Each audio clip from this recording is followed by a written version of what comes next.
supposed to make some money in the oil business. And importantly, social rents, royalties, taxes, off concession investments exceeds $60 a barrel.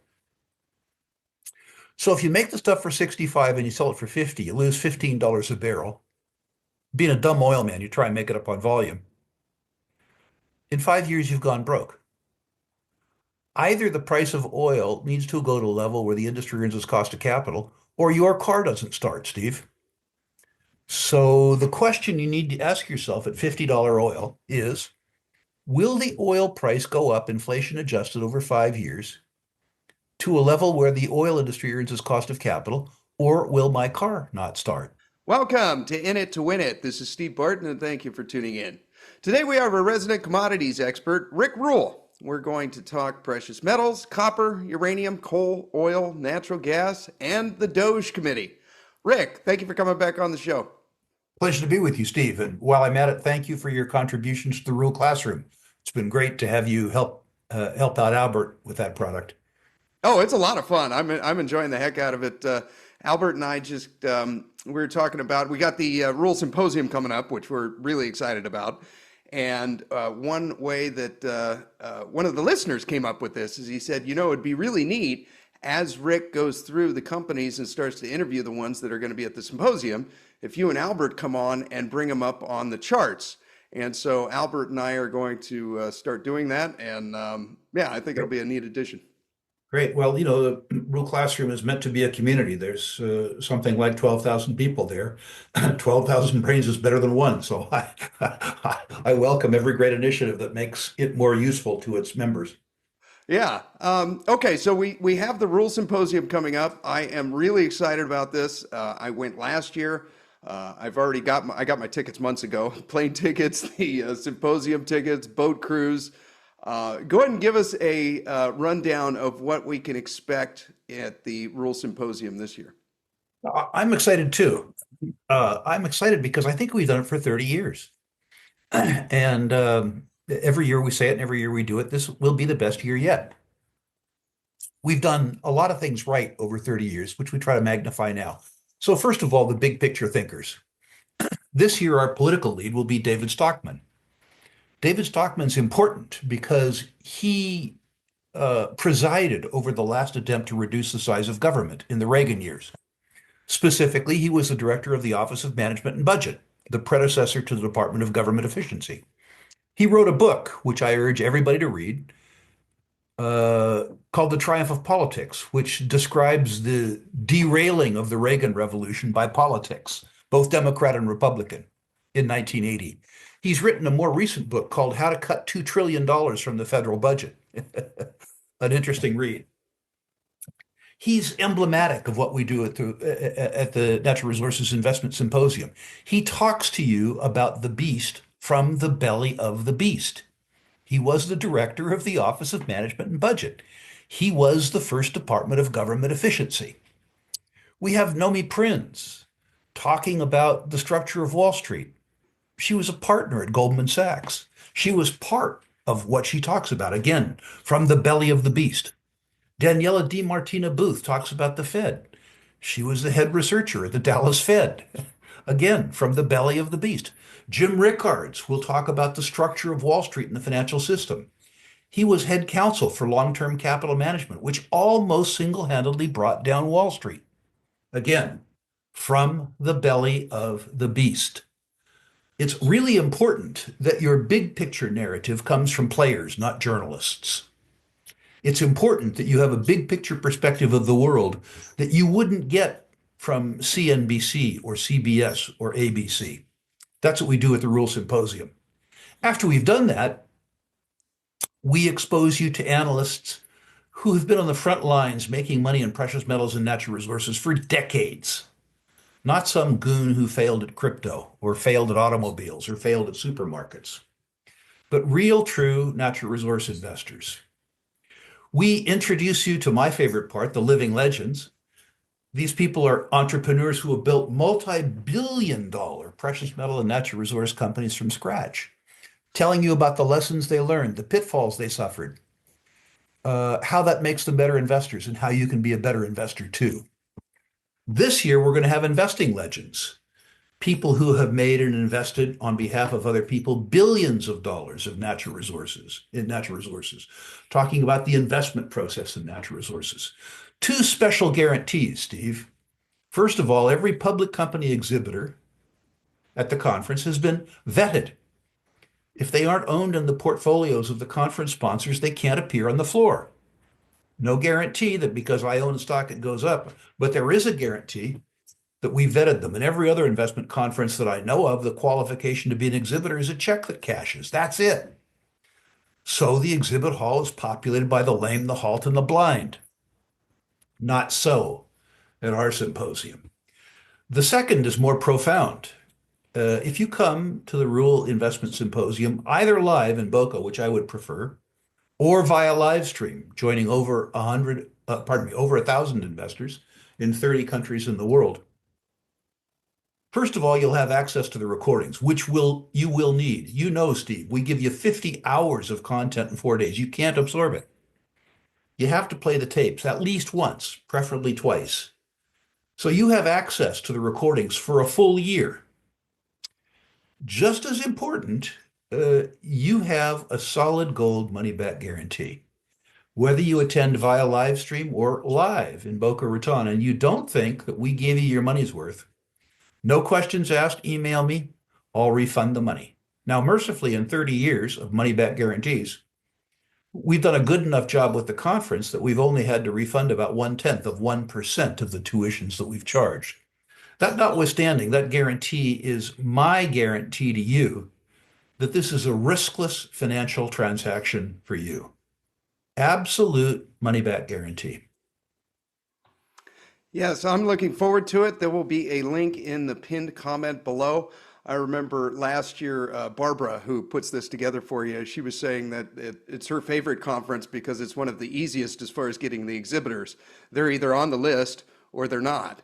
And so what is really nice about that as an investor is when I go there, you've already vetted the companies. You know, Steve, you've already done the due diligence, and it's up to us to decide whether we want to place our money or not. we accepted, I think it was 51 exhibitors last year, and we probably turned down 150.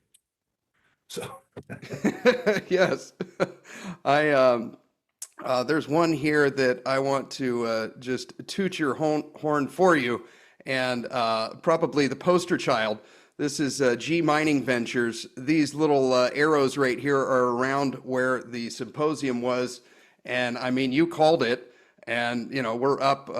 You know that's a double right there, 100% just since last year's conference. And these guys are just still going. You know, I mean, they're the pipeline is in the running, and yeah, a lot of fun. I love the symposium, and I'm really looking forward to it. well, thank you for that. G Mining brings a particular smile to my face. I've known and done business with the Gignac family for almost 4 decades. So I laugh that I've been 40 years involved in an overnight success. Yes, looking forward to it, and we hope to see you guys there, and you know, in person or in the live stream. Okay, last time we met in person was up in Vancouver, and we did a quick talk, and I can't remember if we did it on camera or off, but you told me that you have no excuse to not make $1 million in 5 years if you live in Vancouver. And I didn't totally understand that statement until more time had gone by towards the end of the trip. And little things started to happen in Vancouver with me. I went to a restaurant, and Gloria and I were sitting down having dinner, and I overheard a conversation at the bar. And I turned to Gloria and I said, do you know what they're talking about? And she says, I have no idea. And I said, they're talking drill holes. She's like, really? And I said, yeah, I have never been in a public setting outside of a conference and overheard a conversation on drill holes or anything to do with mining. And then I heard another conversation similar to that in a Rite Aid, like in a local pharmacy. And I'm like, I think this is what Rick was talking about. You Well, know, the you are caveat, naturally just exposed to a plethora of people that this is their business and this is their livelihood. the caveat is that you have to work. What you learn is that the best entrepreneurs live their work. Many people believe that only Rick Rule can approach Bob Quartermain. That's not true. Bob Quartermain is so passionate about what he's doing that he would love to talk to you about it. He doesn't care much about hockey. He might dispute that.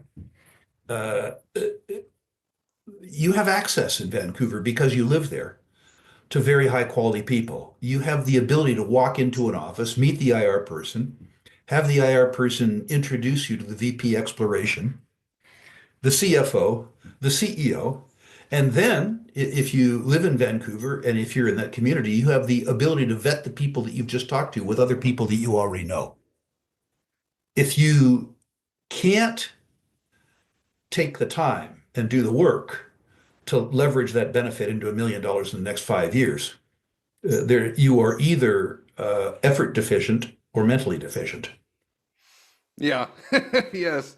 I also got invited to an after party of Argenta Silver, and that was pretty eye-opening because we get in there and I just start, mingling and working the crowd, I guess. And I started talking to a guy that was responsible he owned the drilling company of a lot of these projects that I've heard of. Ross Beatty was there. Um, I was rubbing elbows with some of the greats, Yep. and we were just sharing a cocktail. I met Paul. I'm not sure if I'm pronouncing his name right. Lahatka, the guy that discovered La Navidad. Um, it uh, it was really, really eye-opening. I'm like, okay, this is what it's like to live in Vancouver. If this is what you were talking about when you were younger and you owned a bar, and a lot of these guys came into your bar and you were able to prick their brain every night. And that's precisely what we're trying to create at the Rural Classroom. There are a lot of people who have the intellect, have the time, and have the effort required, but they don't have the community. Given that I can't bring 12,000 of my closest friends to Vancouver, my hope is at the Rural Classroom that I can bring a virtual Vancouver to the 12,000 people, where the Rite Aid and the restaurant and the after party that you inhabited goes on 24/7 at the Rural Classroom. It's useful to see Robert Friedland check in at the Rural Classroom. It's useful to see Bob Quartermain quote the Rural Classroom. As the Rural Classroom goes from 12,000 people to 200,000 people, the influencers will have to go there. There is strength in this community. The good news is that the Rural Classroom will never charge you a property tax. It will never subject you to an idiotic regulation. It will have real benefits over Vancouver. The other benefit will, of course, be that it will screen the lame, the halt, and the blind. But what you say is true. What I was pointing out in Vancouver is that if you're lucky enough to be part of that community, it's probably incumbent on you if you want to get wealthy to participate. But there are other ways to participate too that don't necessarily involve moving to Vancouver, which has its own disadvantages. Yeah, like the 5% property tax that, Correct. yeah. Yeah, while I was out there, I got to meet, do you know Robert McLeod? Oh, perfect. I've known the McLeod family, his uncle, for decades. I Okay, mean, okay. for decades. I did my first piece of business with his uncle in 1975, North Air Mines. So I've known now three generations of McLeods. Okay. Are you familiar with the Nation's Royalty I am Corporation? familiar with Nations Royalty. I'm a small shareholder in Nations Royalty. I'm uh, I am a fan of their Indigenous partners. I'm a particular fan of the neighboring tribe, the Taltans, and I'm a huge fan of Cody Penner, who is the director of new business development for Nations Royalty. He is a native Taltan and an absolutely superb human being. He, I think, will be one of the giants in the mining world in days to come. Okay, I met Derek, their CFO, and we talked for a while. I talked to him on the phone maybe a week or two ago for well over an hour. Right. And yeah, I'm trying to plug holes in the story, and I haven't. I mean, it seems like The hole is the same hole that Empress Royalty has, although Empress Royalty has the advantage of selling at a discount to net asset value. At Nations Royalty, it's really a work in progress. It is selling at a fairly substantial premium to its liquidation value, and it's subscale. They need to grow it. The concept, which is to have an Indigenous person owned, controlled, and operated royalty company so that you build private wealth among Indigenous people with non-Indigenous people as partners in their traditional territories, is enormously powerful. It's something that I would likely give money to because I believe in the philanthropy if I didn't think I could make a lot of money at it, which I do. The fact that you have the wedding, if you will, of the McLeod family, who have been active commercial participants in that territory for 100 years, partnered in the truest possible sense with the Indigenous hosts, who, by the way, the McLeod family have done business with since the 1950s. This is extremely powerful. And the McLeods know that this needs to be ultimately Indigenous led. They are guiding the Indigenous people through the perils and pitfalls of the financial services community, sheltering them from the worst charlatans who would otherwise inflict misery on them, with the hope that this generation of Indigenous leaders exceed to running and majority control of the company. Okay, yeah. So basically, the macro picture of this is that Indigenous people in Canada have royalties and rights to this land that they're getting royalties from mining companies like Newmont that are mining Yep. gold there, and they're trying to go out to some of the biggest mines across Canada and collectively, as a group, get these Indigenous tribes together so that they're, kind of like a union, I guess. They're stronger united than they are individually, right? And I think right now he said the Nishka people own 77% of it, and only about 8% he said is available to public float. So, very, very small market cap, limit orders only. And but it seems like a really, really interesting story, and one that I think they're only one of their kind, right? I believe that they are one of their kind. The idea being that it ultimately wouldn't be Nishka controlled, that it would be controlled by First Nations people across Canada. The Nishka contributed some potentially valuable assets, including their piece of the KSN asset. Um, my hope is that the Nishka and Nations royalty can make a deal with the Taltans, Cody being Taltan, so that they could include the larger Taltan share of Red Chris, KSM, Brucejack, Skeena, and then use that as a basis to go into Ontario for the Ring of Fire royalties. And ultimately, my hope would be Alberta and Saskatchewan for oil and gas royalties. Uh, Oh. the idea being that Indigenous bands wouldn't give up all their royalties because they need to keep access to the revenue, but they gave up enough of the royalty that they had a say in resource development in their territory. Okay. Okay. What Extremely, Oh, go ahead. no, just extremely powerful. Yeah. Now, with the Brucejack mine, this was kind of odd in that they didn't say what they're actually going to get. They're basically like Newmont is going to pay it out, and then we have to do the math and figure out what the royalty is afterwards. Do you know what that's about? In the case of Brucejack and KSM, I think they don't have a royalty on the project per se. What they have is that the First Nations have a guaranteed percentage of the tax and royalty payable to the provincial government. And so the band contributes their share of the existing social rent. It's, if you will, an indirect interest. Now, understand that the tax is the strongest possible royalty. It isn't subject to dispute, and it's enforced by Canada's military if worse comes to worse. This isn't settled in civilian court. Whether people know it or not, anybody who's a taxpayer is a royalty payer. The government comes to you, you work all year, but you find out that you worked through May for them. That's a royalty. It's off the top.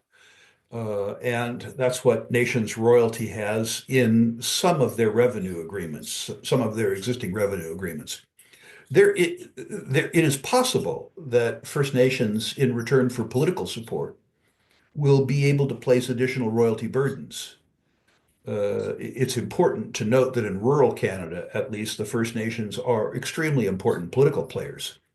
And so it is not unlikely that a company that controls a mineral project might create a special royalty for their host native Indigenous community if that Indigenous community in football parlance becomes the blockers through the political process of permitting and development. Nations royalty is very familiar with this concept. Okay. Okay. Interesting. Really cool story. All right. Going back to Paul, the man that discovered Navidad. So that's basically that's the project that is one of two projects of Pan American Silver that is not priced into the stock at all. I was asking him about that, and he concurs with that. He agrees that it's not priced into Pan American stock at all. Also, one thing that was a little discouraging for me as a Pan American Silver shareholder is he says he doesn't think that there's any real chance that it's going to be put into production. And his reasoning for that was basically it's kind of located in the middle between the coast and the mountains, which is where the population is in that state of Argentina. And he said the population is so slim in the middle there, the people that want it in the middle will never be able to outvote the people on either side that are against it. Do you concur with that? Do you think there's a chance it could go into I production? think there is a chance. The problem has been that that province has been the political property of one family for a very long time. It is arguable that had a traditional Argentine settlement been reached 20 years ago, that's a fancy way of saying a direct or indirect bribe, that the problem could already have been solved. Allegedly, part of the difficulty was that they couldn't chop up the bribe sufficiently. There wasn't enough to bribe both the province and the country simultaneously in a way that could have slid under the regulator's purview. It may be that at the federal level in Argentina, that the circumstances changed enough with Milei and his proposal to streamline billion-dollar plus capital investments that an accommodation could be made locally. It could be that the politics of change in Argentina extend all the way down to state solvency because the economic base in the center of that province, you have to be there to understand just how bleak it is. These are enormous, mostly sheep, but some cattle ranches, where the economic output per acre is absolutely de minimis. By the way, this deposit was um, it was so remote that they basically discovered it by driving into it. It's resistive rock that stands out of the country rock. And it's resistive enough that it stands about 2 meters out of the country rock in some areas. In other words, this vein stands 6 feet above this desolate prairie. And it's amusing that in recorded history, this thing was discovered 20 years ago, despite the fact that it's fairly long in terms of areal extent and literally sticks out of the surroundings. That'll tell you something about how unpopulated this area is. Here's a, it's kind of in here. It's just out in the middle of nowhere. Yep. Right out in the middle of nowhere, just in between both. I zoomed way in and I think I found a couple of dirt roads and that was about it. So very, very remote.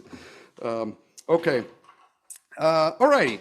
Copper. I want to pick your brain on copper. We started talking about copper, I don't know, a couple of years ago, and Okay, here's the copper chart.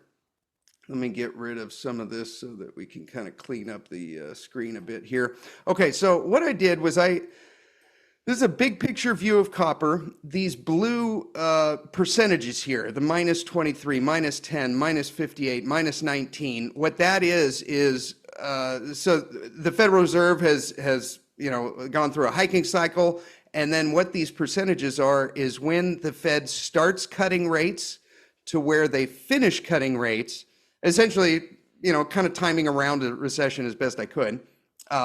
I could bring up the Fed funds rate here. So basically, this yellow line is, the Fed funds rate over here up at 10%, and they went through a cutting cycle back in the late 80s to the 90s down to there. And copper during that time went down 23%. Same thing over here back in 2000 when they went through the cutting cycle. The copper spot price fell by 10%. This one in '08 down 58. This one during the COVID-19 fell 19%. And here we are, we've started the cutting cycle, and copper's done nothing but the opposite. I would really like 10% of my portfolio to be in copper, and I'm at 5 now, and I am physically unable to purchase copper through a fault of my own, I guess. Like when I see the price chart just skyrocketing up like that, I have to be a purchaser when I see it down here. Do you think this is going to run away? Do you think that past is prologue and we'll go 5 out of 5 and get a correction? What are your thoughts? I think what you need to think about with this chart is the fact that it's a very US-centric chart. Oh, And the world is becoming less US-centric. okay. About 50% of global copper demand now is China. Now, one could suggest that a cutting of the US rate increases US demand for Chinese goods, tariffs or taxes not included. But I think that we need to broaden our view of copper. The Uh, only thing that gets in the way of copper is a synchronized global recession or depression. That's the only thing that possibly gets in the way of it. If you ignore the Fed's action, a different way of looking at copper is the fact that the mining industry has underinvested in copper exploration and copper development for 30 years. And the fact that we've underinvested for 30 years in a capital intensive business means that our ability to supply copper continues to fall. At the same time, inflation in construction costs, inflation in input costs means that even at higher copper prices, producer margins don't expand much necessarily. We saw that in the gold price, by the way, in 2022, 2023, 2024. You saw the gold price go up and you didn't see the producers' margins begin to move until late 2024 and 2025. In the copper business, there is zero chance that we escape a supply shortage. But you can have a supply shortage if you constrain demand with a recession, and the price doesn't have to move. In other words, if demand falls and supply falls, you get through it. I'm attracted to copper for very different reasons. I'm attracted to copper partly for the demand side. I'm less attracted to, electric vehicles and all the sort of yuppie copper story, and more attracted to just the growth of humankind, the fact that 1 billion people on Earth have no access to electricity. But I'm particularly attracted to copper because copper mines normally are big mines, and big mines make you big money. There's a lot of copper mines in the world that make $1 million a day. There's a few copper mines in the world that make you $10 billion, $10 million a day. There are not many gold mines that make that kind of money. And copper's been very, very, very good to me in my life. I think back to Tenke Fungurume. Copper was out of favor. Congo was way out of favor. You could buy that stock for 19 cents a share when it had 30 cents a share cash in it and the biggest copper deposit known at the time in the world. And I thought, it could go from 19 cents to $5. I was wrong. Went to 15. Fast forward a few years, I remember Ivanhoe Mines, also in Congo. Huge copper discovery, 93 cents a share in cash, selling for 65 cents a share. It was selling at a discount to cash when it was out of favor. Another one, $15. Copper mines can make ungodly amounts of money. They're big, big, big mines. And that can really, truly drive share prices. The 50-cent copper explorer that has some good drill holes. Well, look at NGEx or Filo, the two Lundin vehicles. Those are up 30-fold, albeit in 10 or 15 years. But is 10 or 15 years too long to wait for a 30 to 1 return? I don't reckon. Okay. You know, I know that is so obvious now that you say it that that's a very US centric chart. I mean, there's 8 billion people on the planet, and I'm looking at 330 million of it when I pull up the Fed funds rate there. We are pretty important, 330. We're still 22% of the world's savings and investment assets. But if you're looking at copper demand, the United States is probably pretty fully wired now. And you got places like Indonesia and India and Bolivia. That are not. They Yeah. want to live like you and I live, Steve. Yeah, yeah, that's a really, really good point. Okay. I've been taking I who was Brian London, Joe Mazumdar in the classroom, Adrian Day in the classroom. I've been taking their advice and buying Yep. copper on pullbacks. Yep. And so far, I look like a genius just taking that advice, just buying on the low points out there. And so far, it's worked out great. Maybe I'll just continue doing that. Okay. All right. Thank you. That snapped a little sense into me. All righty. Uranium. Okay. We talked about this a couple days ago in the classroom. It's getting pretty cheap again. With the pace of Japanese restarts is not going quite as fast as expected. So, if I remember correctly, I believe it's 30. They have 33 nuclear reactors that they're, attempting to bring back online, and I think the count right now is up to 13. So we got about 20 more to go. But they're not quite coming back online as fast as everyone had projected. So, I believe what you were saying when we were talking last was that they basically bought the U308 to feed into or to supply those power plants, but because they're taking longer than expected, what they've done was rather than just hang on to that and have to pay storage fees for it, they're loaning it out to producers. Producers are then selling that and then promising to pay Japan back later on with stuff that hasn't coming out of the ground yet. Is that an accurate summary? Yeah, that's absolutely accurate. The proliferation of nuclear power in Japan was itself a consequence of the oil crisis in the 1970s. And the Japanese, for purposes of industrial security, wanted a form of power that they could store. They couldn't store enough oil to make it work. Uranium was perfect for that. So they built 42 plants. They became the second largest consumer of uranium in the world until Fukushima happened. The Japanese citizenry, rightfully, it appears, felt that they were misled by the Japanese government as to the efficacy and the safety of some of the nuclear power plants. And nuclear power was shut down throughout Japan, which, by the way, led to a quadrupling of seaborne liquefied natural gas prices and a tripling of coal prices. But I digress.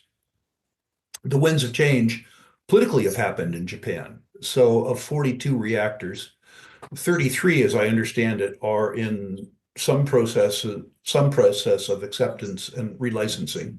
But as you point out, only 13 or 14 have actually returned to production. The Japanese, because they went to nuclear for security of supply, have always maintained much larger uranium inventories than reactors in other parts of the world. In the United States, a reactor might have 12 months, 14 months of supply. In Japan, traditionally, that was 5 years. When the Japanese reactors went offline, there were tens of millions of pounds of uranium that had been held for inventory that were held for no purpose now. And you had reactors or companies like Tokyo Electric Power that were losing literally billions of dollars not being able to sell power and needed cash. So they sold the inventory, took the uranium price from $85 a pound all the way down to $15 a pound. When the pace of Japanese restarts increased, the inventory that the Japanese had that had been held for resale began to be reclassified as held for fuel. It came off the market. With the slowing pace of restarts, it is estimated that the Japanese, in terms of their needs, over the next, 2 or 3 years, have 15 million surplus pounds. Nobody knows the exact number. But what has happened is that the Japanese utilities are either leasing that uranium to trading companies or leasing the uranium to other uranium companies, not for cash, uh, for cash interest, but to be paid back in uranium. In other words, they'll need the uranium later in the cycle. They don't want to lose control of the uranium, but they want to get the interest charge. The interest charge is very low. They're charging a 0.5% setup fee. This is to investment grade counterparties, and a 3% fee for leasing the uranium. So a utility like Cameco that has a long-term contract at 75 can lease this stuff at spot, $63, pay a 0.5% setup fee and a 3% carry, and 3 or 4 years from now, pay that uranium back with uranium while grabbing the arbitrage, the difference between 63 and 73 or 75 or 77 now. Good trade. Tough on the Yeah. uranium price. Okay, so essentially Cameco is now the carry trader. Cameco, Kazatomprom, yeah, and probably some of the trading companies. It stands to reason that, Itochu or one of the big uranium companies with a good balance sheet would be able to engage in this trade too, if they have purchase agreements that allow them to get future uranium, the arbitrage between the price they'll have to pay for that uranium, the interest charge, and the cash that they could receive by selling it now can, in certain circumstances, be very attractive. Okay, okay. We had a really, really nice sell-off recently, like maybe 2 weeks ago or so. One that caught my eye was Uranium Royalty Corporation, and that they have 2 million pounds on the books. And when the share price went so low, their market cap was only slightly above what the value of their physical uranium on the books was, and their royalties they weren't free, but they were almost free. Was I wrong in seeing that as a buying Oh, opportunity? Or is that extremely attractive. okay? Extremely attractive. And it wouldn't surprise me, I don't know, but it wouldn't surprise me to see uranium royalty get in the same arbitrage. Okay. Oh, I never even thought of that. It's Okay. free money. Yeah. Uranium royalty could set up long-term contracts and in effect use that inventory to forward sell, or they could lease their existing inventory. They could probably pay all their overhead in the arbitrage. Yeah. Well, I'll be seeing Scott Melby soon, so I can ask him. All righty. Okay, let me share my screen again here, and we'll go into another hated commodity, and this one is coal. So here is, let me get rid of this Fed funds rate here. I don't think that applies to anything. So this one is thermal coal, so what we put into power plants, and we just had this kind of anomaly here in 2022. We've since come back down. We're around $100 a ton for thermal coal. Met coal is down at 173. Are we hated yet in coal, or are we only halfway hated? How do you feel about coal? I think we are hated. We're not anywhere near as hated as we were in 2021 and 2022. But it's important to note that global coal demand is up.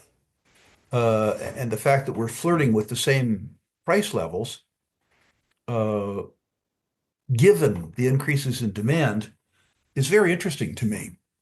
Uh, Coal is probably the ultimate politically incorrect fuel. Yeah. Uh, and irrespective about how you feel about carbon, you have to understand the reality of today's market to buy coal. Um, when Western countries, when the United States, Great Britain, Canada, Germany think about coal, they don't think about it in a historical context. They think about it in a political context. When the big thinkers in the world fly 700 private jets to Davos to tell you to drive less, uh, what they say with regards to coal is that you need to regulate carbon output on a per country basis.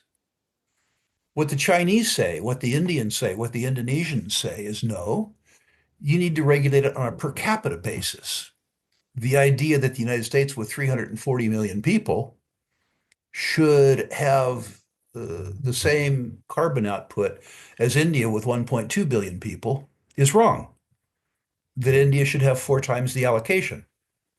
It's tough to dispute that, but it's tougher yet to dispute the allegation by frontier and emerging markets countries that if the problem with carbon is the total atmospheric carbon, that you need to take into account historic contributions. That carbon loadings aren't set at the margin, they're set on inventory, and all of the inventory was contributed by developed countries. What that means is that if you're going to regulate carbon the way that Davos wants to regulate it, all of the economic cost falls on the West. Now, the Germans are the farthest along in this. In doing so, ironically, they've obliterated their energy markets and become, ironically, more reliant on coal, while the grid is unstable and the power costs for individuals are up by 500%. So one needs to ask oneself what the reality of the carbon market looks like going forward. Not what the optimum is, but the reality. People make a lot of points about the fact that the largest installer of wind capacity and solar capacity in the world is China. Guess what? The largest capacity of coal, the largest coal capacity additions in the world are China too. Um, Coal is the cheapest form of baseload power in the world. And 1 billion people on Earth have no access to primary electricity, people living in very poor countries. The cost advantage of coal, particularly given the fact that they aren't responsible for the legacy coal loadings, means that coal plants are being built in Sri Lanka and Mexico and Brazil and Indonesia and China and India, the United States, Canada, and Germany notwithstanding. Uh, Metallurgical coal prices are interesting in that it would appear that structural steel making is in overcapacity, meaning that it looks like, at least for the next 3 or 4 years, in response to weakening economic demand, that metallurgical coal demand, particularly in China, is waning. So it may be that there's additional weakness there. And there could be initial near-term weakness in the thermal coal market, but the pace at which people are building power plants, coal burning power plants, suggests that the intermediate demand is very, very, very strong. Okay, so you're a little more bullish on thermal coal, the ones that are the coal that's used for power plants, than you The, are on met coal, which is the used most to. hated, but the truth is, particularly if there's more political challenges for coal, coal-free cash flow on a mining income statement is the cheapest cash flow in the world. And I like cheap cash flow. I mean, I look back to the transaction that Glencore did in the COVID days. They bought in 40% of a major coal mine that they didn't own with 35 years reserve life, and they paid 1.5 times cash flow, 1.5 times annual cash flow. They basically locked in a 35 or 40% yield, assuming no price escalation in the coal for 35 years. You don't have opportunities like that in commodities that people like. Yeah. Speaking of Glencore, how do you feel about them? They've had some price weakness lately. Price weakness, probably in response to perceived political risk, which in their case may be real. Uh, Glencore has thus far paid about $2 billion in fines around acquisition activities they did that were contrary to the Foreign Anti-Corrupt Practices Act.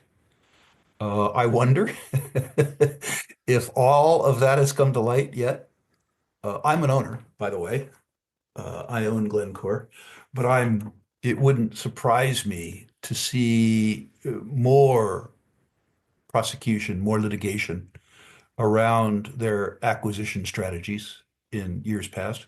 Remember that they came out of a commodities trading house, and commodities trading companies have been famous for three sets of books. The shareholders set of books, the taxman set of books, and the politician set of books. While that was common business practice in the 60s and 70s, it's no longer supposed to be common business practice. Okay. All right. Um, okay. Let's go to oil and gas. And this was a tweet sent out by Art Berman. And it says, Big Oil shrugs at $50 crude. Exxon is planning to boost its oil production regardless of where international oil prices are heading. Any comments on this?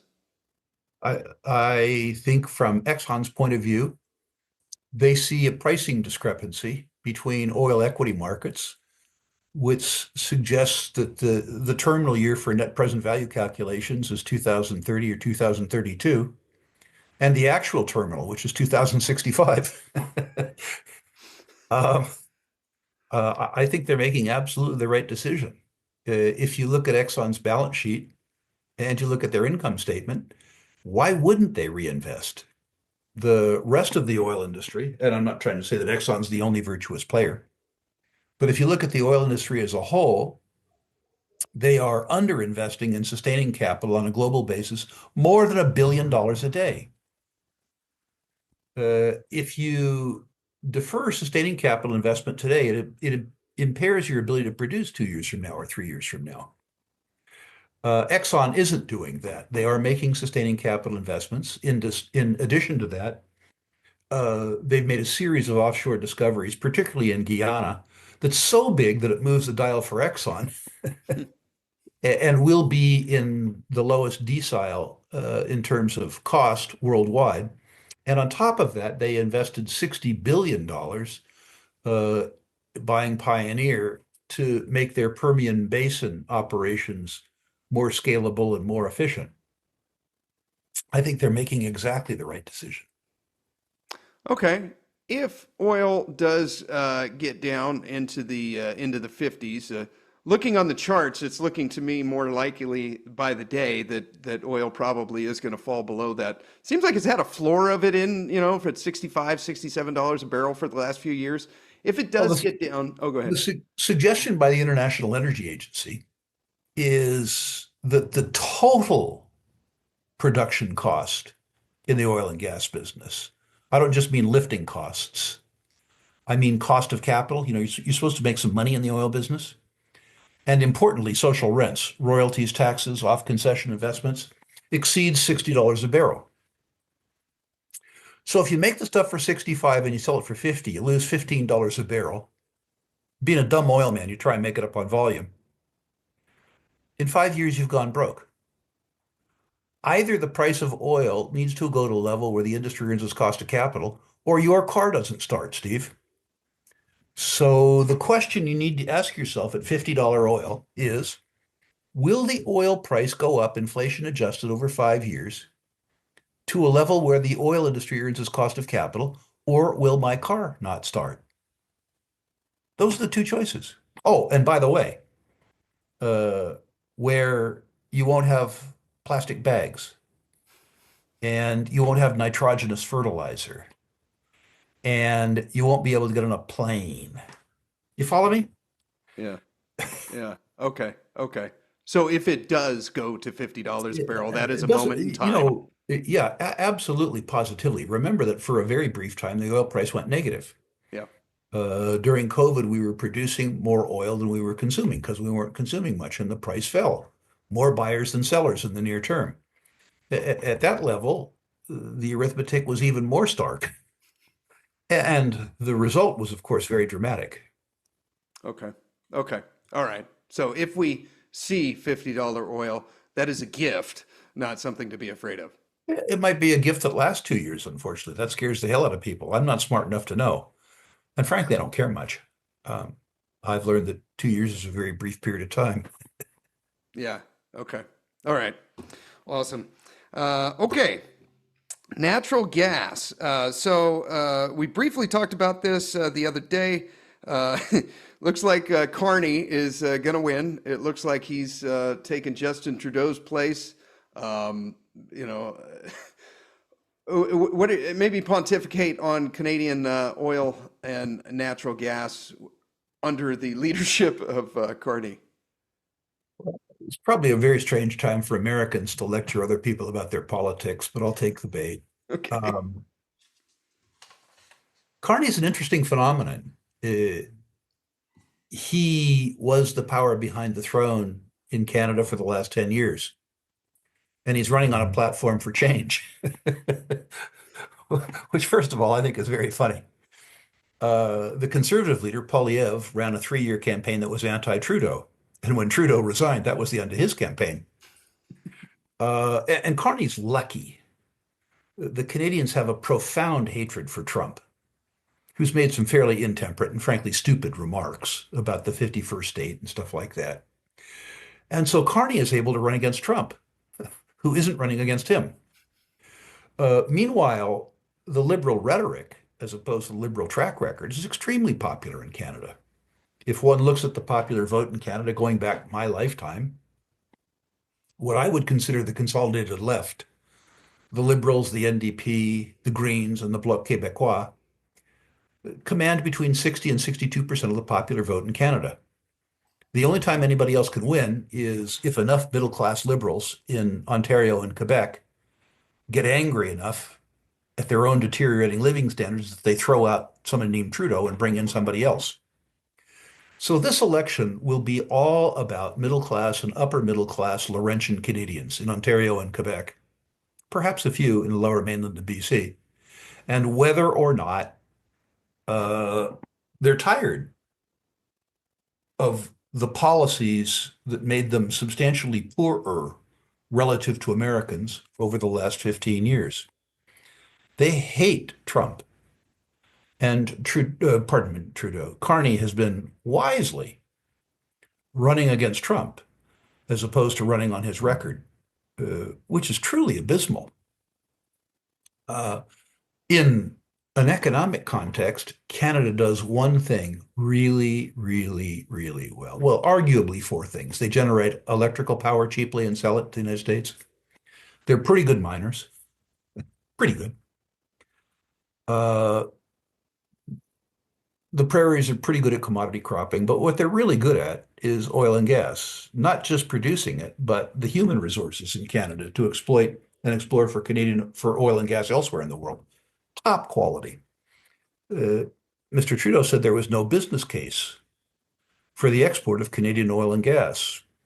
That's one of the reasons why, quote, his budget did not balance itself and why they only have one buyer now, the United States. Ironically, it's these popular policies of Trudeau that has made Canada have to take Trump seriously because they're economically weak and because they didn't develop a broad, diversified market.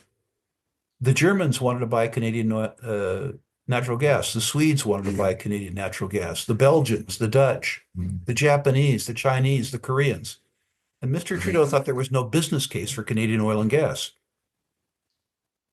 I don't know how he thought he would put fuel in his jet to fly to Davos to tell you to drive less, but that's what he believed.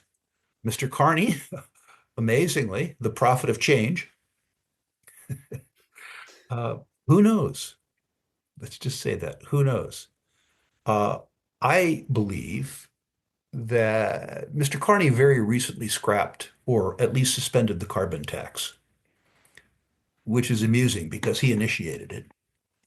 But rather than do it by an act of parliament, which became law, he just suspended it by fiat, by popular decree, because it was unpopular.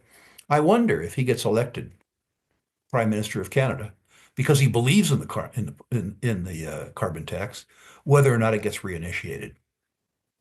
I wonder too if Carney, who is a very good businessman, a very smart guy, understands that he needs to hold his nose and complete oil and gas pipelines to facilitate the export of Canadian oil and gas, which has a ready world market, and reduce their dependency on the US market, who at least currently is trying to hold them at ransom. Yeah, I noticed that some of the Canadian oil and gas producers, their share price has gone up, while Carney is becoming more and more certain. And so I figured I was missing something there, but it Uh, sounds like, it's scary to me. The combination of Trump and tariffs and Carney is not beneficial. The beauty that the Canadian oil and gas producers have is they're extraordinarily efficient and they're extraordinarily cheap. In the U.S., in terms of unconventional production, shale-hosted production, um, we've arguably drilled through 85% of our tier one locations in the Permian Basin. The same number for the Western Canadian Sedimentary Basin, that they probably drilled through 35% of their tier one locations. oh, wow. So their production runway, assuming that they can have good access to capital and good access to markets, is much less mature than ours, which is to say the future is theirs, not ours. Okay. Okay. All righty. Wrapping up, I want to give a shout out to David Stockman again with the book recommendation. I'm working my way through it, and I keep looking on betting sites about like how can I profit from the Doge committee, and I'm looking at here's one betting site here, Doge layoffs, and one of my well, several of my listeners have said, Steve, you're way overthinking this. Just bet on gold and you will do fine with the Doge committee. There's Any there's a lot thoughts to on that? be there's a lot to be said about that. It seems to me that the way we get out of our debt and deficits is that we inflate them away. We did it in the decade of the 1970s. Uh, we, according to the Office of Management and Budget, which, by the way, David Stockman ran, reduced the purchasing power of the US dollar in the period 1970 to 1980 by 75%. Not coincidentally, the gold price went up threefold, or pardon me, 30-fold. Now, I'm not suggesting that we have a 30-fold increase in the price of gold, but if we reduce the purchasing power of the US dollar over the next 10 years by 75% again, which is precisely what I think happens, it would make perfect sense that if gold maintained its purchasing power, if then the price goes up threefold or fourfold. Now, having 2 or 3 or 4% of your net worth in gold or gold stocks, if that eventuality occurs, means that that small allocation of your portfolio protects the rest of your portfolio from a circumstance where the purchasing power of the US dollar declines by 75%. If I'm wrong, if I'm wrong, you get no performance out of 3 or 4% of your portfolio, and the rest of your portfolio does fine. Life is great. If I'm right, well, life isn't great. You did fine. Yeah. Okay. All right. Stop looking for at sports betting sites to bet on Doge and just bet on gold. Okay. Rick, thank you very much. Give us a quick overview of the Rule Classroom and what students can expect when we join over there. Three things. Go to Rule Investment Media, list your natural resource stocks. It's free, so it comes with a full money back guarantee. Go to ruleinvestmentmedia.com, list your resource stocks. I'll rank them 1 to 10, 1 being best, 10 being worst. That's meant to be used in conjunction with the Rule Classroom, where there's hundreds of hours of interviews and instructional programming. Again, at the basic level, it's absolutely free. How can you not get your money's worth if it's free? A 12,000 person community where most members have gone through 9.5 hours of instructional programming, and there's great conversations taking place there. Most weeks, there's an absolutely free Q&A session, often hosted by yourself, involving me. Lots and lots and lots of great stuff. And that leads up to two products. One, every 90 days, we do an 8 hour long boot camp, a deep dive discussion into one aspect or another of natural resource or precious metals investing. These are 8 hour sessions. They come with an absolute money back guarantee. If you don't believe in 8 hours that you got your money's worth, tell us. You don't have to tell us why, just tell us and we'll give you your money back. And the granddaddy product is the Natural Resources Investment Symposium in Boca Raton, California. Boca Raton, Florida, pardon me, or via live stream in the comfort of convenience of your own home. The best big picture thinkers of any investment conference in the world, people who tell you the way the world is, not the way ABC wants it to be. David Stockman talking about the Office of Management and Budget and Doge from the belly of the beast. Nomi Prinz talking about the structure of Wall Street, an old Goldman Sachs partner from the belly of the beast. Daniela DiMartino Booth, Fed researcher, talking about the Fed from the belly of the beast. You get my theme. We go from there to the fact that, as you pointed out, every exhibitor there has been vetted. No guarantee because I own them, they go up, but there is a guarantee that I've looked at them, believe me. And then the ultimate guarantee, a full money back guarantee, whether you attend live or via live stream. We're going to give you 50 hours of programming. We're going to give you access to the recordings, which you're going to need.